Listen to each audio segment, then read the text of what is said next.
There are places where laughter once echoed so loudly that no one ever imagined silence could feel heavier.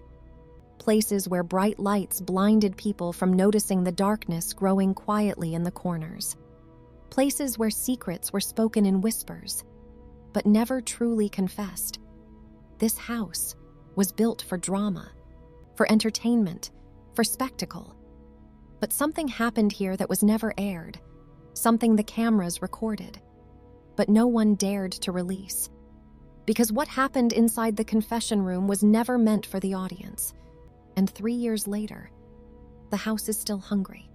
The Big Boss set was alive that night. Crowds screamed, music pounded against the walls, producers rushed through corridors, cameras rolled without pause. Tisha stood among the chaos. She was smiling, but not because she was happy. Her smile looked practiced, mechanical, empty. Her eyes told a different story. In her hand, she held something tightly, a rope. She walked slowly through the backstage corridor, past crew members who were too busy to notice her trembling hands. She stopped outside the confession room. For a moment, she looked at her reflection in the one-way mirror, almost like she was saying goodbye. Then she went inside. Minutes later, the cheering outside continued, but inside that room, a chair fell, a rope tightened, and something else, something unseen, entered with her final breath.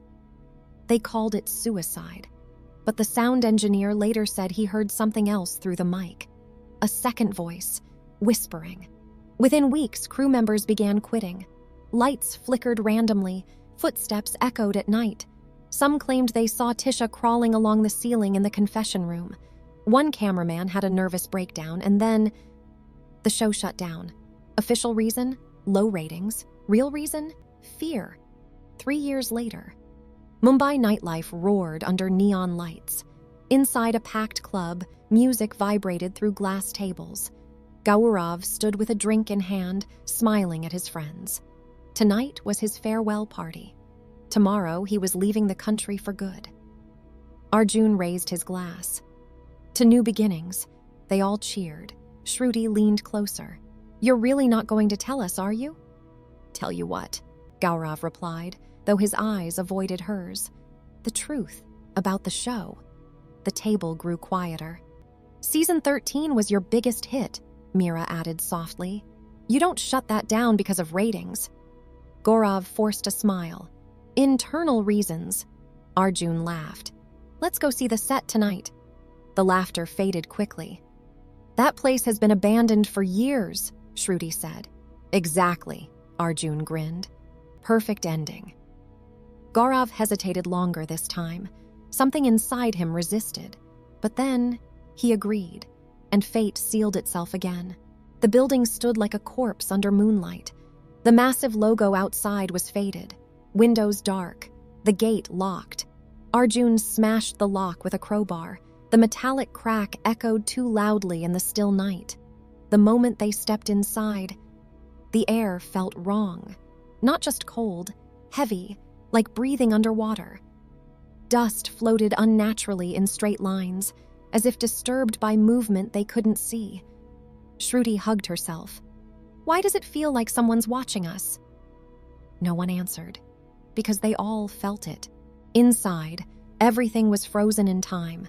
Chairs slightly pulled back, headsets left hanging, coffee mugs still sitting on desks, dried stains inside, as if everyone left in a hurry. Gaurav walked slowly to the main monitor. He touched it lightly, and suddenly, the screen flickered on. Static.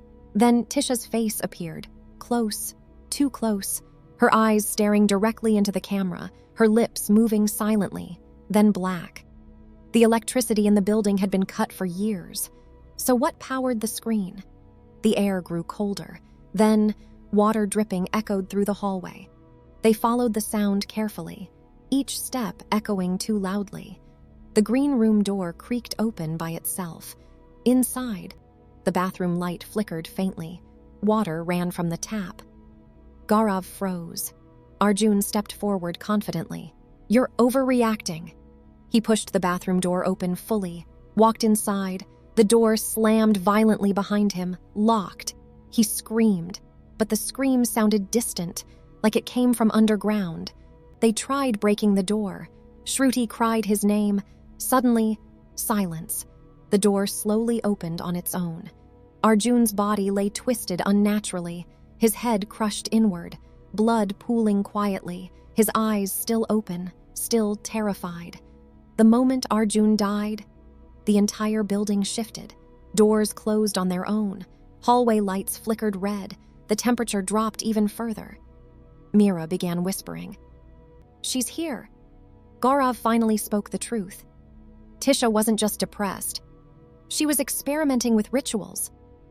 She believed the confession room amplified emotional energy. She tried to summon something. Shruti stared at him. "And you knew?" "Yes." "And you still brought us here?" He didn't answer. Because the answer was yes. As they walked through the hallway, Mira suddenly stopped. Her breathing changed. Her shadow on the wall began moving independently.